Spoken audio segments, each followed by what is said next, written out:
गणेशोत्सवासाठी आपला गणपती बाप्पा घरी आणण्याची लगबग सध्या मुंबईमध्ये जोरदार सुरू आहे. सध्या मार्केटमधली स्थिती बघितली तर जी गणपतीच्या मूर्त्या आहेत साधारणतः 2.5 ते 3 फुटाच्या आसपासच्या मूर्त्यांना 7 ते 8 हजार रुपये जे आहेत ते भाविकांना द्यावे लागत आहेत.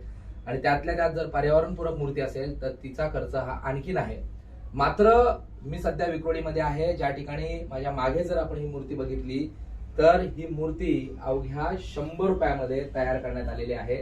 घरी असलेली कागद आणि गव्हाच्या जो गहू आहे त्याची खळी बनवून ही मूर्ती जी आहे ती या ठिकाणी तयार करण्यात आलेली आहे. त्याच्यावर जी आरास करण्यात आलेली आहे तिच्यावर साधारणतः 300 ते 400 रुपयापर्यंत असा खर्च आलेला आहे. ही मूर्ती बनवणारे दीपक गबाले सर जे आहेत ते माझ्या बरोबर आहेत.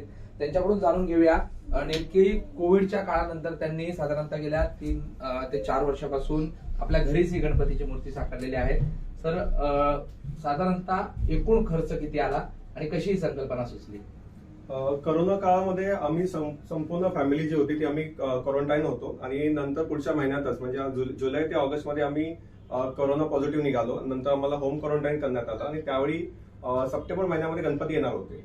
आता गणपती बाप्पा घरी आलेच पाहिजेत ह्या जिद्दीतून किंवा ह्या भावनेतून मला ही कल्पना सुचली आणि मी फक्त पेपरवरती पेपर चिटकवून नॉर्मली आपण काय बघतो की गणपती बनवताना साधारण लोक एक गणपती साचा घेतात आणि त्यामध्ये मग कागदाचा जे असतो ते लगदा बनवून ते बनवतात. पण मी इथे लगदा बनवला नाही तर कागदावरती कागद चिटकवून मी ही संपूर्ण मूर्तीची जी आकार आहे त्या मूर्तीचा आकार मी तयार केलेला आहे.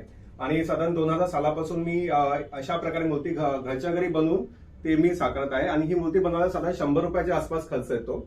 आणि हे जे डेकोरेशन जे बघतो ते आपण LED लाईट आणि याच्यामध्ये मी एक मोटर सुद्धा युज केलेली आहे. त्याचा साधारण खर्च जो आहे सगळा मिळून तो 400 ते 500 रुपयापर्यंत झालेला आहे. एकूण जर ही मूर्ती बघितली तर सध्या पर्यावरणपूरक गणेशोत्सवाकडे सगळ्यांचा कल आहे. ही मूर्ती कशी पर्यावरणपूरक असणार आहे आणि ती पर्यावरणपूरकता कशी जोपासलेली आहे? ही मूर्ती बनवण्यासाठी मी फक्त कागद आणि गव्हाची खळ ह्या दोनच गोष्टींचा उपयोग केलेला आहे.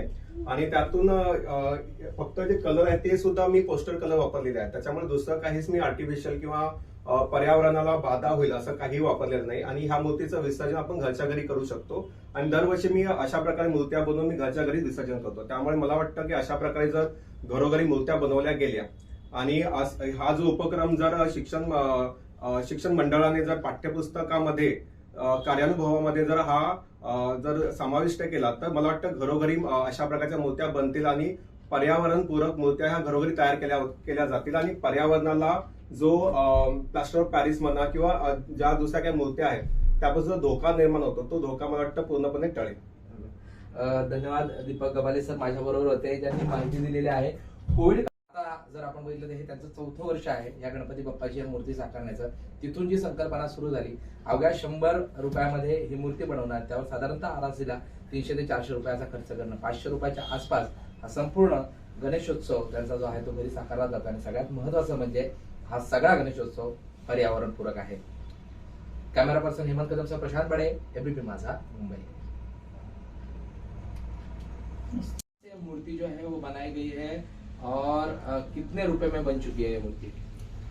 इस मूर्ति को मैंने सिर्फ पेपर को एक दूसरे के ऊपर चिपका के और घर पे ही मैंने जो गेहूं आटा होता है उस आटे को बॉईल करके मैंने एक पेस्ट बनाया और उस पेस्ट के सहारे मैंने इस पूरी मूर्ति को मैंने जो एक शेप दिया हुआ है. और ये मूर्ति जो पूरी तरह से पर्यावरण पूरक यानी इको फ्रेंडली है और इस मूर्ति का हम घर पे ही विसर्जन कर सकते हैं. लगभग कितना खर्चा आया पूरी मूर्ति में? जिस तरह से मुंबई में देखा जाए तो लगभग इतने फीट की मूर्ति बनाने के लिए 6 से 7 हजार रुपया लिया जाता है. बात तो सही है. अगर इतनी ही अगर हाइट की अगर हम मूर्ति हम बाहर से लेते हैं तो उस मूर्ति के लिए 5-6 हजार के आसपास तो खर्चा आता है. बट इस मूर्ति को बनाने के लिए मुझे सिर्फ 100 रुपए तक खर्चा आया हुआ है. और ये जो आप डेकोरेशन देख रहे हैं LED लाइट्स का और इसमें मैंने कुछ मोटर का भी इफेक्ट दिया हुआ है तो सारा कुल खर्चा मिला के लगभग 400 से 500 रुपए के आसपास इस मूर्ति की जो डेकोरेशन है उसके लिए खर्चा आ गया. यानी 500 रुपए के आसपास पूरी मूर्ति तैयार होगी. आपने सरकार से भी कुछ मांग की है इसको जो है कार्यान्वयन में लिया जाए?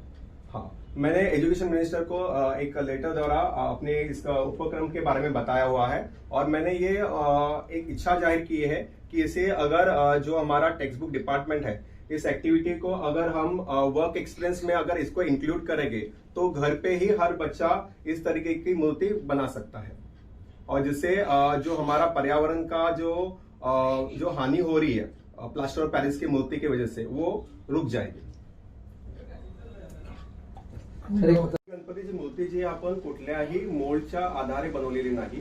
साधारण कुठलाही गणपती जर बनायचा झाला तर साधारण तो एखादा साचा घेतला जातो, मग त्याच्यामध्ये एकदा शाडूची माती म्हणा किंवा प्लास्टर ऑफ पॅरिस म्हणा किंवा कागदाचा लगदा त्यामध्ये टाकून मग त्याला आकार दिला जातो. पण ह्या मूर्तीला आकार देण्यासाठी मी फक्त कागदावरती कागद चिटकवून मी ही पूर्ण मूर्ती तयार केलेली आहे. याला कोणताही साचा वापरलेला नाही.